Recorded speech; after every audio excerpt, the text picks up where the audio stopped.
নমস্কার বন্ধুরা, পিঙ্কি কিচেনের সবাইকে স্বাগত। আজ আপনাদের সাথে শেয়ার করব কচু শাকের রেসিপি। তার জন্য আমি এখানে কচু শাকটাকে কেটে ধুয়ে পরিষ্কার করে রেখে দিয়েছি। কচু শাক কীভাবে পরিষ্কার করতে হয় এর আগের ভিডিওতে আমি দেখিয়েছি, তাই আজ আর দেখালাম না। আমি রান্নাটা করছি ইন্ডাকশানের মধ্যে ফ্যানের মধ্যে আমি জল বসিয়ে দিয়েছি। জলটা গরম হয়ে গেছে, কচু শাকটা দিয়ে দিলাম, আর দিয়ে দিলাম সামান্য পরিমাণ একটু নুন, আর দিয়ে দিচ্ছি তেঁতুলটা দিলে গলাটা কিন্তু ধরবে না, সেই জন্য তেঁতুলটা আমি দিয়ে সিদ্ধ করছি। কচু শাকটা একবারে ধরেনি বলে আমি একটু কমে যাওয়ার পর বাকিটাও দিয়ে দিয়েছিলাম, দিয়ে সিদ্ধ করে নিয়েছি। নিয়ে একটা ঝুড়ির মধ্যে জল ঝরিয়ে নিয়েছি, আর নিয়ে নিয়েছি একটি ইলিশ মাছের মাথা। ইলিশ মাছের মাথাটায় সবার প্রথম আমি নুন আর হলুদ মাখিয়ে নিচ্ছি। যারা নিরামিষ খেতে পছন্দ করেন তারা ইলিশ মাছের মাথাটা না দিয়ে যেভাবে বানাচ্ছি এইভাবেও বানিয়ে খেতে পারেন, আশা করছি ভালোই লাগবে। আবারও ওই প্যানটার মধ্যে আমি দিয়ে দিয়েছি সামান্য পরিমাণে একটু সরিষার তেল। তেল গরম হয়ে যাওয়ার পর আমি দিয়ে দিলাম এখানে বেশ কিছুটা পরিমাণে চীনাবাদামটা এবার আমি একটু ভেজে নেব। বন্ধুরা, আমার এই ছোট ছোট ভিডিও রেসিপি আপনাদের যদি ভালো লেগে থাকে লাইক কমেন্ট শেয়ার করবেন। আর আমার চ্যানেলে যদি নতুন বন্ধু হয়ে থাকেন তাহলে আমার চ্যানেলটা সাবস্ক্রাইব করার অনুরোধ রইল। আর পাশে থাকা বেল আইকনটা অবশ্যই প্রেস করে দেবেন, তাহলে কি হবে, যখন কোনো নিত্য নতুন আমি ভিডিও আপলোড করব সাথে সাথে নোটিফিকেশান পৌঁছে যাবে আর ভিডিওটি দেখতে পাবেন। আর ফেসবুক পেজ থেকে দেখে থাকলে আমার পেজটি অবশ্যই ফলো করে নেবেন। বাদামটা তুলে নেওয়ার পর এবারে দিয়ে দিলাম আমি ইলিশ মাছের মাথাগুলো লাল লাল করে এপিট ওপিট খুব ভালো করে কড়া করে একটু ভেজে নিলাম। ভেজে নিয়ে এবারে ইলিশ মাছের মাথাটাকেও আমি তুলে নেব। তুলে নিয়ে একটা পাত্রে রেখে দিচ্ছি।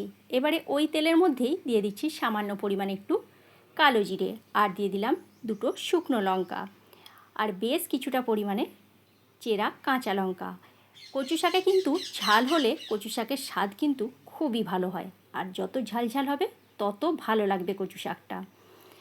আর যারা ঝাল খেতে একদমই পছন্দ করেন না তারা বুঝে শুনে ঝালটা দেবেন। আমরা যেহেতু ঝালটা পছন্দ করি সেই জন্য ঝালটা একটু বেশি দিলাম। চেরা কাঁচা লঙ্কা দেওয়ার পর একটু নাড়াচাড়া করে ভেজে নিয়ে দিয়ে দিচ্ছি এখানে 1 চামচ মতো আদা বাটা, আর দিয়ে দিচ্ছি হাফ চামচ মতো জিরে গুঁড়ো, আর দিয়ে দিলাম হাফ চামচ হলুদ গুঁড়ো। হলুদ, জিরে আর আদাটা দিয়ে খুব ভালো করে তেলের মধ্যে নাড়াচাড়া করে ভেজে নিতে হবে। সামান্য পরিমাণে একটু জল দিয়ে দিলাম। জলটা দিয়ে এবার মশলাকে খুব ভালো করে কষিয়ে নিচ্ছি, যাতে করে মশলার কাঁচা গন্ধটা চলে যায়। দেখো, মশলা খুব ভালোভাবে আমার কষানো হয়ে গেছে। এবারে এই পর্যায়ে দিয়ে দিচ্ছি সিদ্ধ করে রাখা কচু শাকটা ছেঁকে নেওয়ার সময় কিন্তু আরও চেপে চেপে বেশ কিছুটা পরিমাণে জল আমি বের করে দিয়েছি। একটু হাত দিয়ে চাপলেই কিন্তু জলটা বেরিয়ে যাবে। জলটা সমস্তটা একদম শুকনো শুকনো করে বের করে নিয়েছি।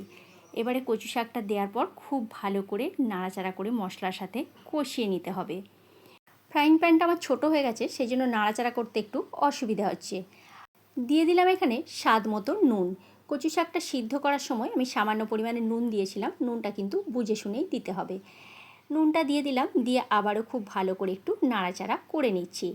আর একদম মিডিয়াম হিটে রান্নাটা এখন আমি করছি, হাই হিটে কিন্তু করছি না।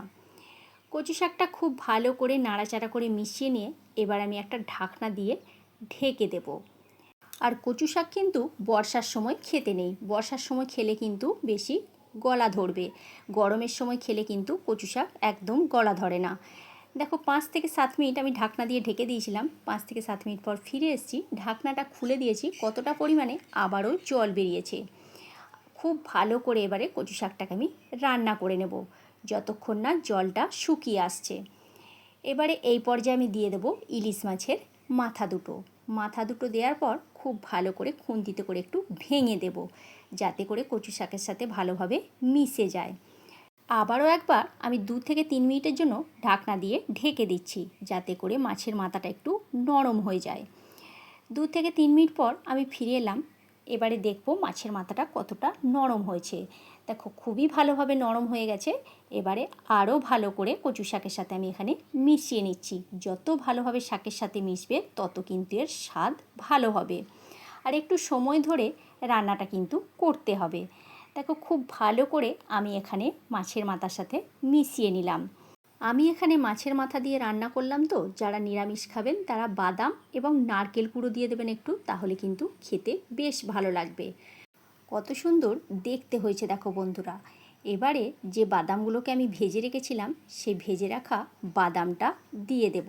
আর বাদামটা দেওয়ার আগে আমি দিয়ে দিচ্ছি এখানে সামান্য পরিমাণে একটু চিনি। আপনারা চাইলে চিনিটা এখানে স্কিপ করতেও পারেন। চিনিটা দিলে এর স্বাদটা খুব ভালো হয়, সেই জন্য আমি একটু চিনি অ্যাড করলাম।